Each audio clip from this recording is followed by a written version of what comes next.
Address by His Excellency João Manuel Gonzalez Lourenço, President of the Republic of Angola. I request the protocol to escort His Excellency.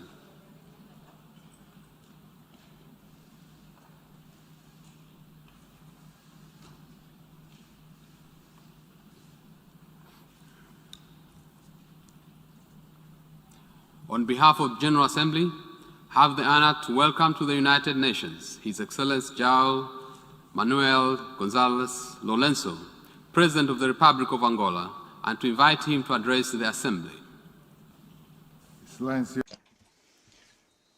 Your Excellency, Mr. Abdullah Shahid, President of the 76th Session of the United Nations General Assembly, Heads of State and Government, Mr. Secretary General of the United Nations, ladies and gentlemen.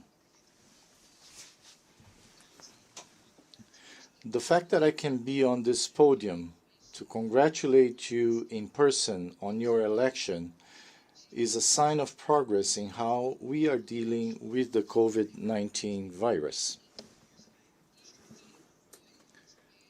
We have not yet won the battle against the SARS-CoV-2 virus, but must note that we are overcoming the fears, uncertainties, and the feeling of powerlessness of a year ago, and gradually returning to normal life with all the necessary precautions and a sense of responsibility that is required from all of us.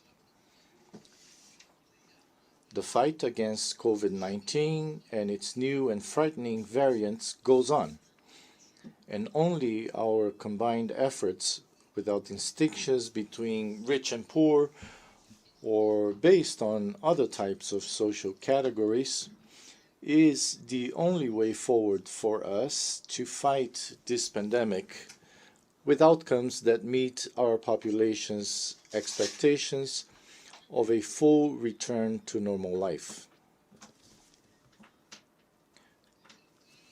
We have seen an increased global conviction that the possibility of achieving this goal is real, as vaccines are developed and introduced by the international scientific community with admirable and commendable speed, with the larger purpose of preserving the human species, which is threatened by the COVID-19 pandemic. It is therefore urgent that we establish, in practical terms, a general understanding that solidarity and streamlined procedures to access vaccines are the only way to lead the world to victory in the fight against the COVID-19 pandemic, with the broadest possible immunization of the inhabitants of our planet. It is shocking to see the disparity between some nations and others with respect to availability of vaccines. These disparities allow for third doses to be given in some cases, while in other cases, as in Africa, the vast majority of the population has not even received the first dose. The United Nations must discuss and adopt decisions that are favorable toward the release of vaccine production patents, so that they may be produced for an even larger number of countries, making them more accessible to all. The pandemic that we face is global in nature and thus accentuated the link and interdependence among nations. For this reason, the COVID-19 vaccine must be recognized as a good for all community, with universal and open access to allow for wider production and equitable distribution on a global scale. Excellencies, all negative effects and consequences of the COVID-19 pandemic in other places also had a strong impact on the economic and social life in the Republic of Angola.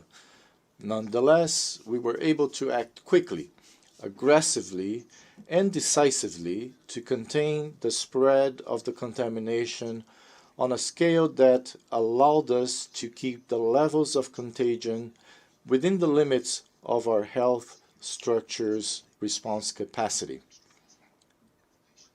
Yet, an assessment of losses resulting from the COVID-19 pandemic to our national economy provides us with distressing results for which we are now seeking solutions to help mitigate them and relieve the suffering of our population.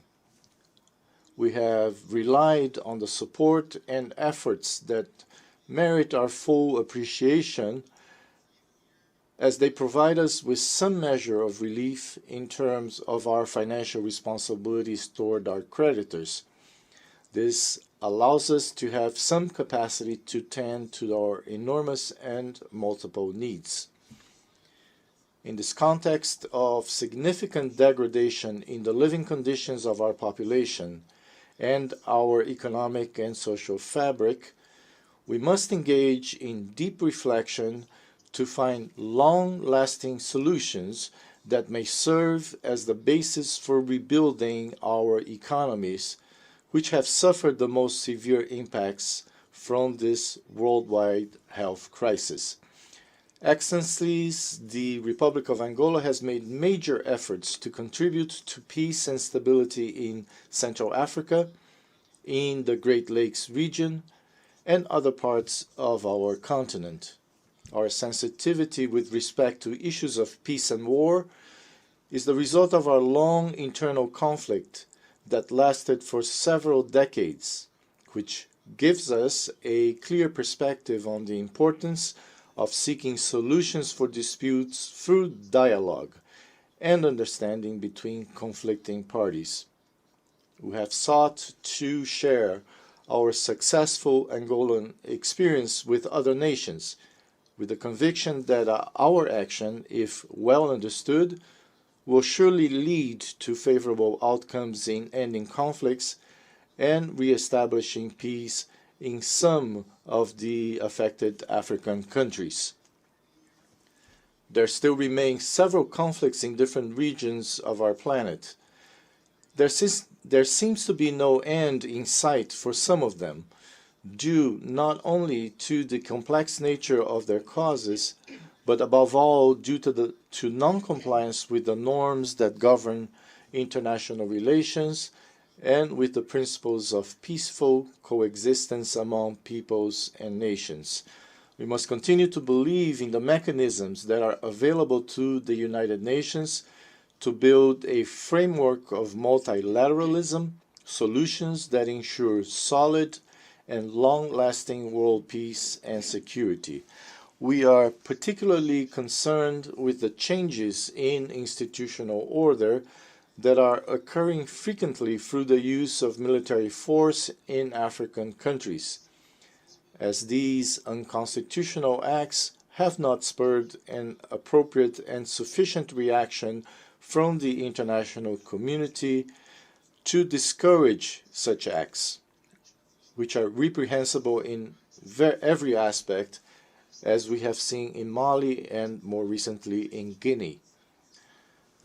Therefore, we consider it necessary that the international community act with resolve and does not simply issue statements of condemnation in order to force those actors to return power to the legitimately established institutions.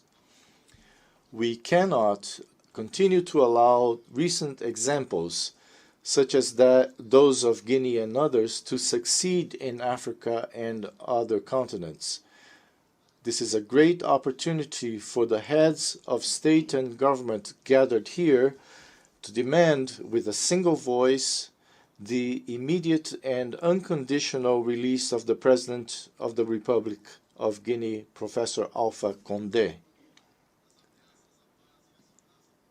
We are concerned with the threats to world peace and security from the actions of extremist groups in the African Sahel, in the Democratic Republic of the Congo, in Mozambique, and in other parts of the world, which require the continuous mobilization of the international community to strengthen our capacity to respond to these dangerous activities against social and economic stability in those countries. Unfortunately, we have been seeing a return to the use of mercenaries with the recruitment from anywhere in the world of professionals without armies, paid to kill, to destabilize countries, to oust democratically elected but troublesome politicians and regimes. This phenomenon used to be strongly condemned and fought, but unfortunately it is now encouraged and fed by powerful forces hiding behind anonymity. The United Nations, the African Union, and in general the international community must encourage the Ethiopian authorities to find better ways to put an end to the conflict in the Tigray region and counter the threat of a humanitarian catastrophe before it becomes more serious and too late. Climate change is in today's agenda, judging from the grave consequences that humanity is facing in all continents.